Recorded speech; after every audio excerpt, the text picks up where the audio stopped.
Start ಆದ ಯಾರು ಮೊದಲನೇ ಮನು ಅನ್ನೋದೆಲ್ಲ ತಿಳ್ಕೊಬೇಕಲ್ಲ ನಾವು. ಮನು ಇಂದನೇ ಮನುಷ್ಯ ಅಂತ ಹೆಸರು ಬಂದಿದೆ. ಆಯ್ತಾ? ಇದೆಲ್ಲ ಕೂಡ ಒಳಗೊಂಡಿರುವಂತಹ ಪೂರ್ಣವಾದ ರಹಸ್ಯವೇ ಈ ಭಾಗವತ. ಒಂದೊಮ್ಮೆ ಹೀಗೆ ಕೂತ್ಕೊಂಡಿರ್ತಾರೆ ನದಿ ತೀರದಲ್ಲಿ, ತುಂಬಾ ಬೇಜಾರಾಗಿರುತ್ತೆ ವ್ಯಾಸರಿಗೆ. ಆಗ ನಾರದ ಮಹರ್ಷಿ ಅಲ್ಲಿಗೆ ಬರ್ತಾರೆ. ಬಂದು, ಯಾಕೆ ವ್ಯಾಸ, ಏನ್ ನಿನಗಾಯಿತು, ಯಾಕೆ ಇಷ್ಟು ಸಪ್ಪಗಿದ್ದೀಯಾ ಅಂತಂದ್ರೆ, ಯಾಕೋ ನನ್ನ ಮನಸ್ಸಿಗೆ ಇಷ್ಟೆಲ್ಲ ರಚನೆ ಮಾಡಿದ್ರು ಕೂಡ ಮನಸ್ಸಿನಲ್ಲಿ ನನಗೆ ನೆಮ್ಮದಿ ಇಲ್ಲ, ಅಂದ್ರೆ ತೃಪ್ತಿ ಇಲ್ಲ, ಏನೋ ಒಂದು ಮಾಡ್ಬೇಕು ಅನ್ನೋದಿದೆ ಅನ್ಸುತ್ತೆ. ಆವಾಗ ನಾರದ ಮಹರ್ಷಿ ಹೇಳ್ತಾರೆ, ಯಾಕೆ ಯೋಚನೆ ಮಾಡಿದ್ಯಾ, ನೀನ್ ಇಷ್ಟು ದಿನ ಮಹಾಭಾರತ ಬರ್ದೆ, ಎಲ್ಲ ಬರ್ದೆ, ಪುರಾಣಗಳನ್ನ ಬರೆದ್ರೆ, ಆದ್ರೆ ನೀನು ಒಂದು ಮರ್ತೋಗ್ಬಿಟ್ಟೆ ಅಂತ ಹೇಳ್ತೀನಿ. ಏನದು? ಭಕ್ತಿ ಅನ್ನೋದು ಆ ಮೂಲವಾಗಿರುವಂತಹ ಒಂದು ಮಹಿಮೆಯನ್ನ, ಭಗವಂತನ ಲೀಲೆಗಳನ್ನ ನೀನು ಒಂದು ಹೇಳ್ಬೇಕು. ಹೇಗೆ ಆ ಭಕ್ತಿ ಮಾರ್ಗದಲ್ಲಿ ಹೇಗೆ ಭಗವಂತನ ಕಾಲು ಹಿಡಿಯೋದು, ಆ ಭಕ್ತಿಯ ಪೂರ್ಣವಾದಂತಹ ಜ್ಞಾನ ಹೇಗೆ, ಎಲ್ಲಿಂದ ಹುಡ್ತು, ಆ ಭಕ್ತಿ ಅನ್ನೋದನ್ನ ಯಾರನ್ನ ನಾವು ಧ್ಯಾನಿಸ್ಬೇಕು ಅನ್ನೋದನ್ನ ಪೂರ್ಣವಾದಂತಹ ಭಗವಂತನ ಲೀಲೆಗಳನ್ನ ನೀನು ರಚನೆ ಮಾಡು ಅಂತ ಹೇಳ್ತಾರೆ. ಅಲ್ಲ ವ್ಯಾಸ, ನಾನು ಕೂಡ ಆ ಭಕ್ತಿಯ ಮಾರ್ಗದಲ್ಲೇನೆ ನಾರದನ ಪಟ್ಟಿಗೆ ನಾನು ಬಂದೆ ಅಂತ ಹೇಳ್ತಾರೆ. ನನ್ನ ಕತೆ ಹೇಳ್ತೀನಿ ಕೇಳು ಅಂತ ಹೇಳಿ ನಾರದರು ತಮ್ಮ ವೃತ್ತಾಂತವನ್ನ ಹೇಳಲಿಕ್ಕೆ ಶುರು ಮಾಡ್ತಾರೆ. ಹಿಂದೊಮ್ಮೆ ನಾನು ನನ್ನ ತಾಯಿ, ಅಂದ್ರೆ ನಾರದರು ಇರ್ತಾರಲ್ಲ, ಚಿಕ್ಕ ಬಾಲಕ, 5 ವರ್ಷದ ಹುಡುಗ, ಅವ್ರೇನ್ ಮಾಡ್ತಾರೆ, ಅವರ ತಾಯಿ ತುಂಬಾ ಬಡವಳು, ಒಬ್ಬ ಚೆನ್ನಾಗಿ ಉತ್ತಮವಾಗಿರುವಂತಹ ಬ್ರಾಹ್ಮಣ ಕುಟುಂಬದಲ್ಲಿ ಕೆಲಸ ಮಾಡ್ಕೊಂಡು ಕೆಲಸದಾಕೆಯಾಗಿ ಇರ್ತಾಳೆ. ಅಂದ್ರೆ ಆ ಬ್ರಾಹ್ಮಣರ ಕುಟುಂಬದಲ್ಲಿ ಮನೆ ಪಾತ್ರೆ ತೊಳೆಯೋದು, ಹಾಲು ಹಿಂಡೋದು, ಹಸುಗೆ ಮೇವು ಹಾಕೋದು, ಈ ತರ ಕೆಲಸಗಳನ್ನ ಮಾಡ್ಕೊಂಡು ಅವ್ರು ಏನ್ ಕೊಡ್ತಾರೋ ಊಟ ಮಾಡ್ಕೊಂಡು ತಾಯಿ ಮಗು ಇಬ್ರು ಅಲ್ಲಿರ್ತಾರೆ. ಹೀಗೆ ಇರ್ಬೇಕಾದ್ರೆ ಚಾತುರ್ಮಾಸ್ಯ ಬರುತ್ತೆ. ನಿಮ್ಗೆಲ್ಲರಿಗೂ ಗೊತ್ತು, ಮುಂದೆ ಆಷಾಢದಲ್ಲಿ ಪೌರ್ಣಮಿಯಿಂದ ಕಾರ್ತಿಕ ಪೌರ್ಣಮಿವರೆಗೆ ಚಾತುರ್ಮಾಸ್ಯ ಬರುತ್ತೆ. ಈ ಚಾತುರ್ಮಾಸ್ಯ ಬರುತ್ತೆ, ಅವಾಗ ವಿಪರೀತ ಮಳೆ ಬರುತ್ತೆ ಎಲ್ಲ ಕಡೆ. ಸಾಮಾನ್ಯವಾಗಿ ಸಂಚರಿಸುವಂತಹ ಮುನಿಗಳು, ಋಷಿಗಳೆಲ್ಲರೂ ಒಂದ್ ಕಡೆ ಇದ್ದು ಬಿಡ್ತಾರೆ. ಯಾರನ್ನ ಆಶ್ರಯ ಕೊಟ್ರೆ ಅವ್ರ ಮನೆಗಳಲ್ಲಿ ಚಾತುರ್ಮಾಸ್ಯದಲ್ಲಿ 4 ತಿಂಗಳು ಇದ್ದು ಬಿಡ್ತಾರೆ ಅವ್ರ ಮನೆಯಲ್ಲಿ. ಅವಾಗ ತುಂಬಾ ವ್ರತ ನಿಯಮಗಳು ಜಾಸ್ತಿ, ನಿಯಮಗಳು ತುಂಬಾ ಇಟ್ಕೊಂಡಿರ್ತಾರೆ. ಚಾತುರ್ಮಾಸ್ಯ ಒಂದೇ ಹೊತ್ತು ಊಟ ಮಾಡೋದು, ನೆಲದ ಮೇಲೆ ಮಲಗೋದು, ದರ್ಭಾಸನ ಮೇಲೆ ಮಲಗೋದು, ಬೆಳಗ್ಗೆ ಅಷ್ಟೊತ್ತಿಗೆ ಎದ್ದೇಳೋದು, ಭಾಗವತ ಶ್ರವಣವನ್ನ ಮಾಡೋದು, ಧ್ಯಾನದಲ್ಲಿ ಕೂತ್ಕೊಂಡು ವಿಪರೀತವಾಗಿ ಈ ಚಾತುರ್ಮಾಸ್ಯದಲ್ಲಿ ನಡೆಯುತ್ತೆ. ಇವತ್ತಿಗೂ ಎಷ್ಟೋ ಜನ ಮಾಡ್ತಾರೆ ಆ ಕೆಲಸಗಳನ್ನ, ನಮ್ಗೆ ಆ ಪುಣ್ಯ ಏನಕ್ಕೆ ಸಿಕ್ಕಿಲ್ಲ. ಓಕೆ, ಸೊ ಹೀಗೆ ಚಾತುರ್ಮಾಸ್ಯ ಬರುತ್ತೆ. ಯೋಗಿಗಳು, ಕೆಲವು ಮಹರ್ಷಿಗಳು ಏನ್ ಮಾಡ್ತಾರೆ, ಊರಿಂದ ಊರು ತಿರ್ಕೊಂಡು ಭಗವಂತನವನ್ನ ಶ್ರವಣವನ್ನ ಮಾಡ್ತಾ ಹೇಳ್ತಾ ಬಂದು ಚಾತುರ್ಮಾಸ್ಯ ಕರೆಕ್ಟ್ ಆಗಿ ಈ ಗ್ರಾಮಕ್ಕೆ ಬರ್ತಾರೆ. ಈ ಗ್ರಾಮದಲ್ಲಿ ಈ ಬ್ರಾಹ್ಮಣನ ಮನೆಯಲ್ಲಿ ಕೆಲಸ ಮಾಡ್ತಿದ್ದಂತಹ ಮನೆಗೆ ಬರ್ತಾರೆ. ಉತ್ತಮವಾಗಿರ್ತಾರಲ್ಲ ಅವರು, ಆ ಊರಿಗೆ ಬರ್ತಾರೆ.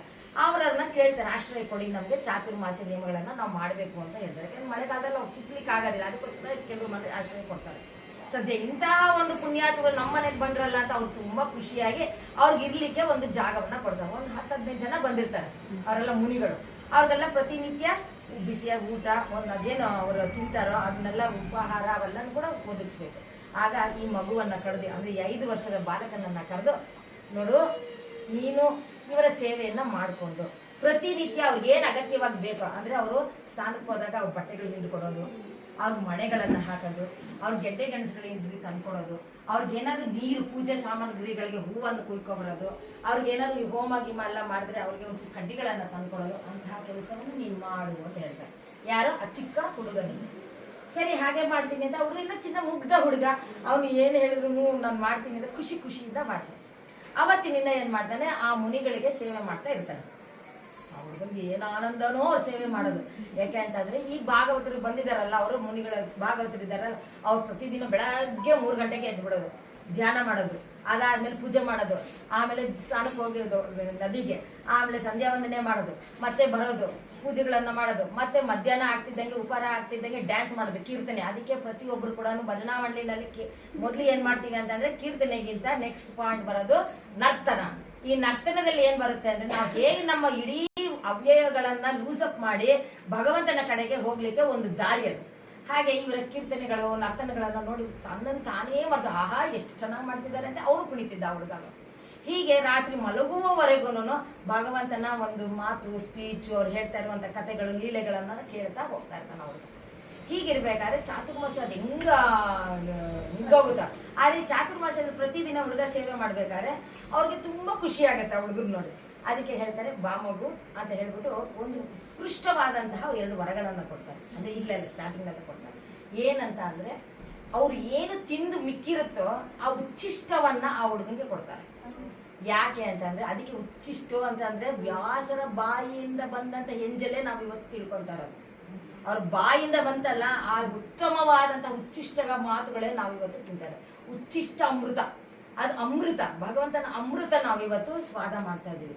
ಅಂತಹ ತಿಂದು ಮಿಕ್ಕಿರುವಂತಹ ಊಟದಲ್ಲಿ ಅವರು ಲಾಸ್ಟ್ಗೆ ಆ ಮಗುಗೆ ತಿನ್ನಿಸ್ತಾ ಇದ್ರು.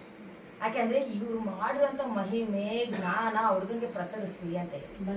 ಹಾಗಾಗಿ ಅದಕ್ಕೆ ಮಕ್ಳು ಕೂಡ ಚಿಕ್ಕ ಚಿಕ್ಕ ಮಕ್ಳು ಯಾರಂದ್ರೆ ಅವ್ರನ್ನ ಎಂಜಿಲ್ ತಿನ್ನಿಸ್ಬಾರ್ದು, ತಾಯಿ ಬಿಟ್ರೆ ಅದು ತಾಯಿ ಏನು ಸದಾ ತನ್ನ ಮನಸ್ಸು ಕೂಡ ಭಗವಂತನ ಲೀಲೆ ಇರ್ಬೇಕು. ಆ ಮಗುಗೆ ತಿನ್ನಿಸ್ಬೇಕಾದ್ರೆ, ಹಾಲು ಉಣಿಸ್ಬೇಕಾದ್ರೆ ಯಾವಾಗ್ಲೂ ಭಗವಂತನ ಶ್ರವಣವನ್ನ ಮಾಡ್ಬೇಕು ಆ ಮಗುಗೆ. ಹಾಗಿದ್ದಾಗ ಮಾತ್ರ ಅವ್ರಿಗೆ ಏನ್ ಫ್ಲೋ ಎನರ್ಜಿ ಇರುತ್ತೋ ಆ ಮಗುಗೆ ಹೋಗ್ತಾ ಇರುತ್ತೆ. ಇದನ್ನೆಲ್ಲ ನಾವ್ ಇವಾಗ ಇನ್ನೇನೋ ಮಾಡರ್ನ್ ಸಿಗ್ಲಿಕ್ಕೆ ಬಂದ್ಬಿಟ್ಟಿದೆ ಕಲ್ಚರ್ಗೆ. ಹಾಗಾಗಿ ಇದನ್ನೆಲ್ಲ ಏನ್ ಮಾಡಿ ಏನ್ ಥಿಂಕ್ ಮಾಡ್ತಾಳೋ ತಾಯಿ, ಆ ಥಿಂಕಿಂಗ್ ಏನು ಹೋಗೋದು ಮಗುಗೆ. ಹಾಗಾಗಿ ಈ ಒಂದು ಉಚ್ಚಿಷ್ಟವನ್ನ ಕೊಟ್ಟು ಆ ಹುಡುಗನಿಗೆ ವಿಪರೀತವಾದಂತಹ ಜ್ಞಾನವನ್ನ ಪ್ರಶ್ನೆ ಆಗ್ತದೆ. ಹೀಗೆ 4 ತಿಂಗಳು ಮುಗ್ದೋಗ್ಬಿಡುತ್ತೆ. ಇನ್ನೇನು ಹೊರಡಬೇಕು, ಅವ್ರದೆಲ್ಲ ಆಯ್ತಲ್ಲ, ಮುಂದಿನ ಪ್ರಯಾಣಕ್ಕೆ ಹೊರಡ್ಬೇಕು. ಅವಾಗ ಮಗು ಕರೆದ್ಬಿಟ್ಟು ಏನ್ ಕೊಡ್ತಾರೆ. ನಾವಲ್ಲಿ ಯಾರ ಮನೆಗೆ ಬಂದ್ರೆ ಮಗುಗೆ ಏನೋ ದುಡ್ಡೋ ಗಿಡ್ಡೋ ಕೊಡ್ತೀವಿ, ಆದ್ರೆ ಸನ್ಯಾಸಿಗಳ ಹತ್ರ ದುಡ್ಡು ಎಲ್ಲಿರುತ್ತೆ. ಹಾಗಾಗಿ ಅವ್ರು ಏನ್ ಮಾಡ್ತಾರೆ, ನಿನ್ ಬಾಯಲ್ಲಿ ನೀನ್ ತುಂಬಾ ನನ್ನ ಸೇವೆಯನ್ನ ಮಾಡಿದ್ರೆ ನಮಗೆಲ್ಲ ನಮ್ಗೆ ತುಂಬಾ ಖುಷಿ ಆಯ್ತು, ಮಗು ಕೂತ್ಕೋ ಇಲ್ಲಿ ಅಂತ ಹೇಳಿ ಪಕ್ಕದಲ್ಲಿ ಕೂತ್ಕೊಂಡು ಆ ಹುಡುಗನಿಗೆ ನಾರಾಯಣದಲ್ಲಿ ಒಂದು ಮಂತ್ರವನ್ನ, ಓಂ ಶ್ರೀ ನಾರಾಯಣಾಯ ನಮಃ ಅಂತ ಹೇಳಿ ದ್ವಾದಶ ಮಂತ್ರ ಇರುತ್ತಲ್ಲ, ಆ ದ್ವಾದಶ ಮಂತ್ರವನ್ನ ಆತನಿಗೆ ಬೋಧನೆ ಮಾಡ್ತಾರೆ.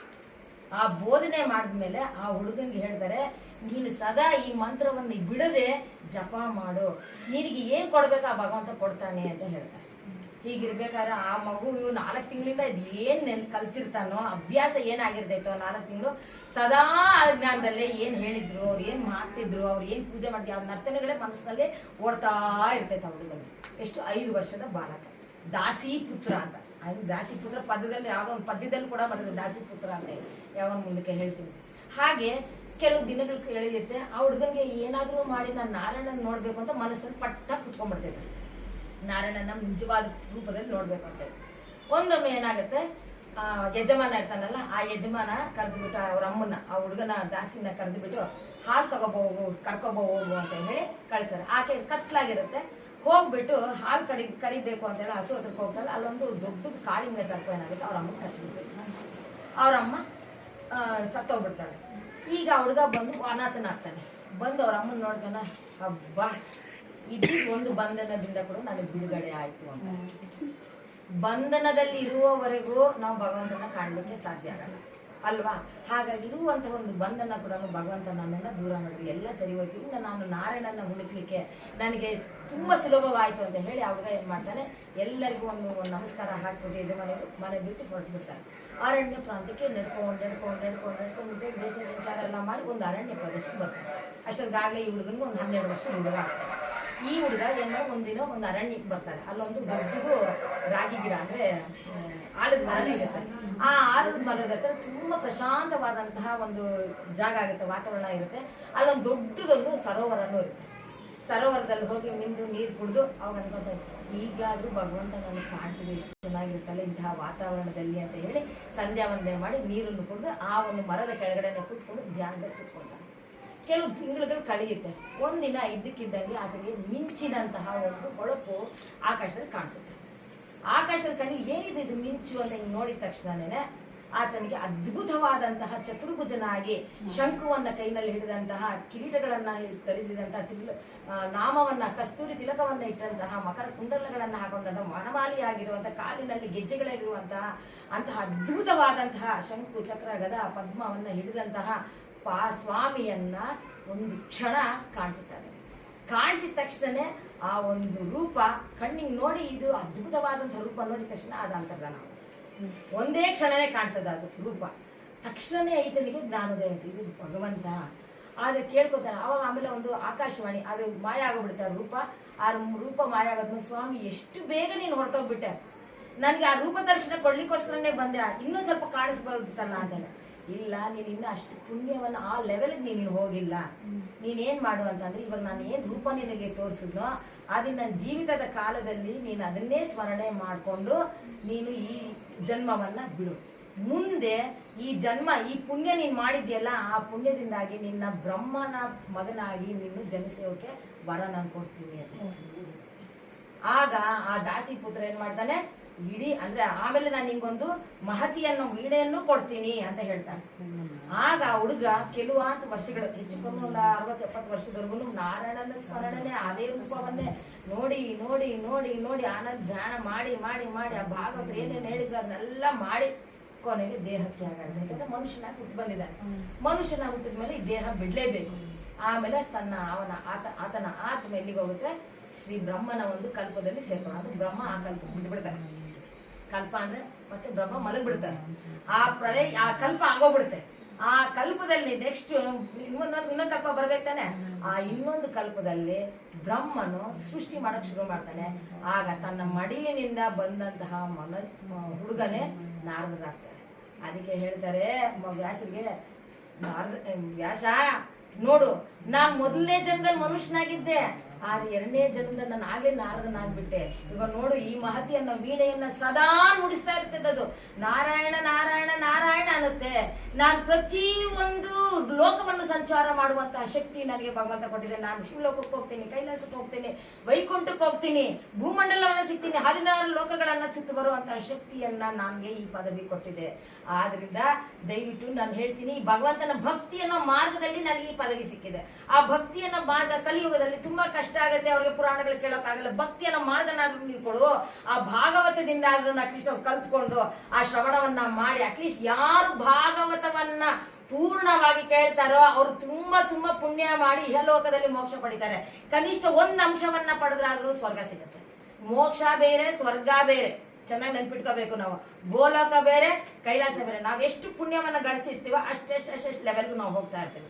ನಮ್ಮ ಮೋಕ್ಷ ಅಂದ್ರೆ ಪೂರ್ಣವಾಗಿ ತಿಳ್ಕೊಂಡು ಅಲ್ಲೇ ಇದ್ದು ಬಿಡೋದು, ಮತ್ತೆ ನಾವು ವಾಪಸ್ ಬರೋದು. ಯಾಕಂದ್ರೆ ಕಲಿಯುಗದಲ್ಲಿ ವಿಪರೀತವಾದಂತ ಹಿಂಸಾಚಾರ್ಯ ಮುಂದೆ ಮುಂದೆ ತುಂಬಾ ನಡೆಯುತ್ತೆ. ನಮ್ಗೆ ಅದು ನೋಡ್ಲಿಕ್ಕೂ ಕೂಡ ಆಗೋದಿಲ್ಲ.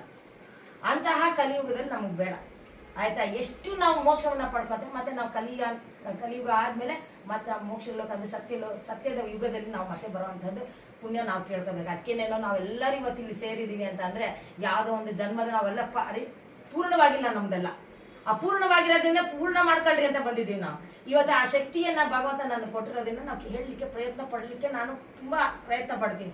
ಹಾಗಾಗಿ ನಾರದರು ಹೇಳ್ತಾರೆ, ಈ ಭಾಗವತವನ್ನ ನಿನ್ನ ರಚನೆ ಮಾಡು, ಅದು ನೀನು ಅಂದಿಸು ಈ ಭಕ್ತಿಯನ್ನ ಒಂದು ಮಾರ್ಗದಿಂದ. ಯಾಕೆಂದ್ರೆ ಕಲಿಯುಗದಲ್ಲಿ ಹೇಳ್ತಾರೆ, ನಾನು ಪಾಪ ಮಾಡ್ತೀನಿ ಅಂತ ಅಂದ್ರೆ ತಕ್ಷಣ ಪಾಪ ಕಟ್ಕೊಳ್ಳುತ್ತಂತೆ. ಅದೇ ಕೆಟ್ಟದ್ದು ಯಾರಿಗನ್ನ ಮಾಡಿದ್ರೆ. ಆದ್ರೆ ಪುಣ್ಯ ಮಾಡ್ತೀನಿ ಅಂತ ಮನಸ್ಸಲ್ಲಿ ನಾನು ಒಳ್ಳೇದ್ ಮಾಡ್ಬೇಕು ಅಂತ ಸುಮ್ಮನೆ ಸ್ವಲ್ಪ ಬಂದ್ರು ಸಾಕಂತೆ, ಅದಕ್ಕೆ ಪುಣ್ಯ ಬಂದ್ಬಿಡುತ್ತಂತೆ. ನೀನ್ ಪುಣ್ಯ ಮಾಡ್ಬೇಡ, ಪುಣ್ಯ ಮಾಡ್ತಿದ್ರು ಮನಸ್ಸಲ್ಲಿ ಅಟ್ಲೀಸ್ಟ್ ನಾನು ಒಳ್ಳೇದ್ ಮಾಡ್ಬೇಕು ಅನ್ಕೊಂಡಿದೀನಿ ಅಂತ ಮನಸ್ಸಲ್ಲಿ ಒಂಚೂರು ಬಂದ್ರು ಕೂಡ ಅದಕ್ಕೆ ನಿನ್ಗೆ ಅಕೌಂಟಲ್ಲಿ ಸೇರ್ಕೊಳುತ್ತೆ ನಿನ್ ಪುಣ್ಯ. ಆದ್ರೆ ಕೆಟ್ಟದ್ ಮಾಡ್ತೀನಿ ಅಂತ ಬಂದಿದ ತಕ್ಷಣ ಮನಸ್ಸಲ್ಲಿ ಬಂದ್ಬಿಡ್ತೈತೆ. ಅದಕ್ಕೆ ಮನಸ್ಸಲ್ಲಿ ಒಳ್ಳೆ ಆಲೋಚನೆಗಳನ್ನ ಬಂದಾಗ ನಮ್ಮ ಅಕೌಂಟ್ ಏನಾಗುತ್ತೆ, ಜಾಸ್ತಿ ದುಡ್ಡು ಬೀಳ್ತಾ ಇರ್ತೈತೆ. ಹಾಗಾಗಿ ಭಾಗವತ ಶ್ರವಣವನ್ನ ಕೇಳಿ ಕೇಳಿ, ಏಕೆಂದ್ರೆ 18,000 ಶ್ಲೋಕಗಳನ್ನ ಬರೆದಿರೋದು ಭಾಗವತ ಕೇವಲ ಕೃಷ್ಣ ಭಾಗವತ. ಅದ್ರ ಜೊತೆಗೆ ದೇವಿ ಭಾಗವತವನ್ನು ಕೇಳಬೇಕು. ಇಬ್ರು ಒಂದೇ, 2 faces ಆಫ್ ಅ ಕಾಯಿನ್ ಅವರು. ಯಾಕಂದ್ರೆ ದೇವಿ ಭಾಗವತವನ್ನು ಕೇಳಬೇಕು, ಕೃಷ್ಣ ಭಾಗವತವನ್ನು ಕೇಳಬೇಕು. ಈ 36,000 ಶ್ಲೋಕಗಳನ್ನ ಕೇಳಿದಾಗ, ಶ್ಲೋಕಗಳಂದ್ರೆ ಇವಾಗ ಕಲಿಯುಗ ಯಾರಿಗೂ ಅರ್ಥ ಆಗೋದಿಲ್ಲ, ಆಡು ಭಾಷೆನಲ್ಲೇ ನಾನು ಹೇಳ್ತೀನಿ. ಹೇಳಲಿಕ್ಕೆ ಪ್ರಯತ್ನ ಪಟ್ಟಾಗ ನೀವೆಲ್ಲ ಕೇಳುವಂತಹ ಒಂದಾಗಿ. ಹಾಗಾಗಿ ಈ ಇಷ್ಟು ಭಾಗವತವನ್ನ ರಚನೆ ಮಾಡಲಿಕ್ಕೆ ಪ್ರೇರಣೆಯಾಗಿ ನಾರದರು ಆ ರೂಪವನ್ನ ತಿಳಿದು ಆ ಭಕ್ತಿಯ ಮಾರ್ಗವನ್ನ ವ್ಯಾಸರಿಗೆ ತಿಳಿಸಿದರು. ಸೊ ನಾಳೆ ಬರುವಂತಹ ಕಲ್ಕಿ ಅವತಾರವನ್ನ ಹೇಳಲಿಕ್ಕೆ ನಾನು ಪ್ರಿಪೇರ್ ಮಾಡ್ಕೊಂಡಿದ್ದೀನಿ. ಎಷ್ಟು ಸಾಧ್ಯನೋ ಅದೇ. ಏನಾದ್ರೂ ಇರಂತೂ ತಪ್ಪಿದೆ ದಯವಿಟ್ಟು ಭಗವಂತ ನೀವು